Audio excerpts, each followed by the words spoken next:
कश्मीर की ठंडी वादियों में बसा होटल अल नूर बाहर से जितना खूबसूरत था, अंदर से उतना ही शांत।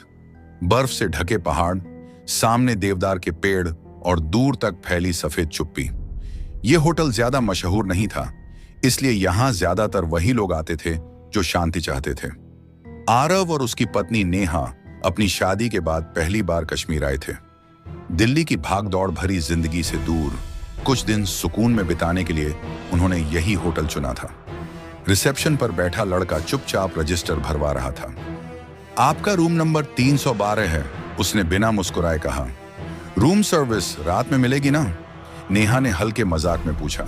लड़का एक पल को रुका, फिर बोला, जी, लेकिन रात 12 के बाद रूम सर्विस के लिए दरवाजा मत खोलिएगा। आरव ने इसे कश्मीर का कोई लोकल नियम समझकर नजरअंदाज कर दिया। पहली रात कमरा बड़ा और साफ था। खिड़की के बाहर बर्फ गिर रही थी। हीटर की हल्की आवाज और कमरे में पीली रोशनी, सब कुछ आरामदायक लग रहा था। रात को दोनों जल्दी सो गए। ठीक 12:30 बजे थक थक थक दरवाजे पर दस्तक हुई। नेहा की आंख खुल गई। What was that? इस समय कौन होगा? Did you उसने hear धीरे that? से पूछा। दरवाजे के बाहर से एक धीमी आवाज आई। Room service sir. आरव ने मोबाइल देखा। 12:31 AM। अजीब है, आरव बोला। हमने तो कुछ ऑर्डर नहीं किया। मत खोलो, नेहा ने फुसफुसाकर कहा। रिसेप्शन वाला मना कर रहा था। दरवाजे के बाहर फिर आवाज आई, सर, खाना ठंडा हो रहा है। आवाज बिल्कुल इंसान जैसी थी, लेकिन उसमें अजीब सी ठंडक थी। आरव ने दरवाजे के पास लगे पीपहोल से देखने की कोशिश की, लेकिन बाहर कुछ भी दिखाई नहीं दिया। कोई परछाई नहीं, कोई इंसान नहीं। कुछ सेकंड बाद कदमों की आवाज सुनाई दी और फिर सब शांत। अगली सुबह सुबह आरव ने रिसेप्शन पर पूछा, कल रात 12:30 बजे रूम सर्विस आई थी? रिसेप्शन मैनेजर ने चौंक कर उसकी तरफ देखा। सर, हमारे होटल में रात 11 के बाद रूम सर्विस बंद रहती है। नेहा का चेहरा सफेद पड़ गया। तो फिर जो कल आया था? मैनेजर ने बात बदल दी। सर, ठंड में लोगों को भ्रम हो जाता है, लेकिन उसकी आंखों में डर साफ झलक रहा था। दूसरी रात दोनों देर तक जागते रहे। 12 बजने से पहले ही नेहा ने कहा, अगर फिर आवाज आई तो हम नहीं खोलेंगे। 12:29, 12:30, थक थक थक। इस बार दस्तक ज्यादा तेज थी।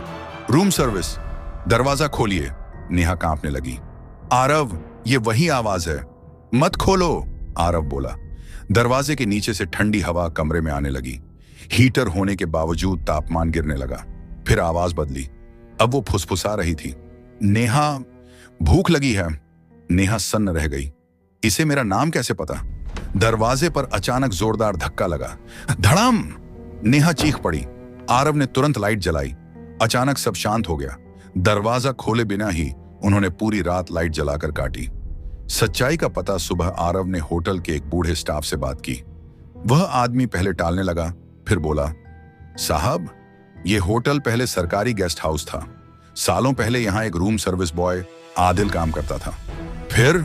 आरव ने पूछा। एक रात बर्फीले तूफान में उसे 12 बजे के बाद ऊपर भेजा गया। लिफ्ट खराब थी, वो सीढ़ियों से खाना लेकर गया, लेकिन रूम 312 तक कभी पहुंचा ही नहीं। उसका शव 3 दिन बाद होटल के स्टोर रूम में मिला। भूख, ठंड और डर से मर गया। बूढ़े की आवाज कांप रही थी। मरने से पहले वो बस यही कहता रहा, खाना ठंडा हो रहा है। आखिरी रात आरव और नेहा ने होटल छोड़ने का फैसला किया, लेकिन उस दिन जोरदार बर्फबारी शुरू हो गई। सड़कें बंद हो गईं। वो मजबूर थे उसी कमरे में रहने के लिए। रात 12 बजे दोनों भगवान का नाम लेने लगे। 12:30, थक थक थक। इस बार दरवाजा अपने आप खुलने लगा। आरव ने पूरी ताकत से बंद करने की कोशिश की, लेकिन ठंडी हवा उसे पीछे धकेल रही थी। दरवाजे के बाहर एक पतली सी परछाई दिखी। होटल की वर्दी में एक लड़का, नीले पड़े हाथ, खाली आंखें, हाथ में ट्रे।